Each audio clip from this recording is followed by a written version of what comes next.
Hi అండి, నేను మీ Rama. Welcome to ప్రకృతి 111. రాయలసీమ స్పెషల్ ఉగ్గాని బజ్జీ చేసేద్దాం రండి. కావాల్సినన్ని బొరుగులు తీసుకొని నీళ్ళలో వేసి బొరుగులు బాగా తడిసేలాగా కలపాలి. బొరుగులు మెత్తబడే వరకు నానబెట్టాలి. బొరుగులు నానేలోపు బజ్జీల పిండి తడిపేద్దాం. ఒక బౌల్ తీసుకొని శనగపిండి, సాల్ట్, వంట సోడా, వాము వేసి కొద్ది కొద్దిగా నీళ్లు పోస్తూ ఉండలు లేకుండా కలుపుకోవాలి.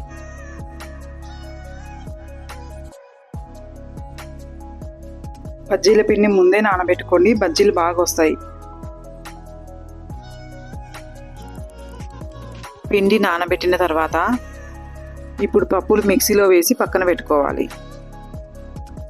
నానిన బొరుగుల్ని చూపిస్తున్న విధంగా నీళ్లు లేకుండా గట్టిగా పిండేసి పక్కన పెట్టుకోవాలి.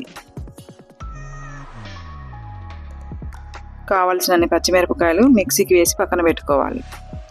ఇప్పుడు స్టవ్ మీద కడాయి పెట్టుకొని ఆయిల్ వేసి శనగపప్పు, మినపప్పు, ఆవాలు, జీలకర్ర, ఎండుమిరపకాయలు, కరివేపాకు వేసి ఉల్లిపాయలు కూడా వేసి కలుపుకోవాలి. ఉల్లిపాయలు పచ్చివాసన పోయిన తర్వాత పచ్చిమిరపకాయల పేస్ట్ వేసి కలపాలి. టమోటాలు, పసుపు కూడా వేసి మీడియం ఫ్లేమ్లో పెట్టి మగ్గబెట్టాలి.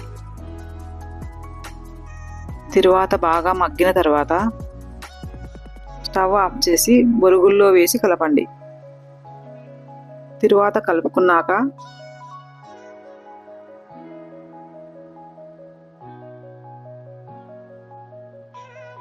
తగినంత సాల్ట్, పప్పుల పొడి కూడా వేసి కలపాలి. బాగా కలుపుకున్నాక సగం నిమ్మకాయ కూడా పిండి కలుపుకుంటే టేస్టీగా ఉండే రాయలసీమ స్పెషల్ ఉగ్గాని రెడీ అయినట్లే. ఇప్పుడు బజ్జీల కోసం ఆయిల్ వేడి చేసుకొని లావుగా ఉండే మిరపకాయలు తీసుకొని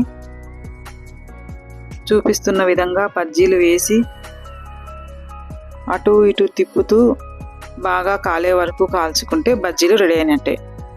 మా రాయలసీమలో చేసే ఉగ్గాని బజ్జీ రెడీ అయినట్లే. మీరు ఒకసారి ట్రై చేయండి.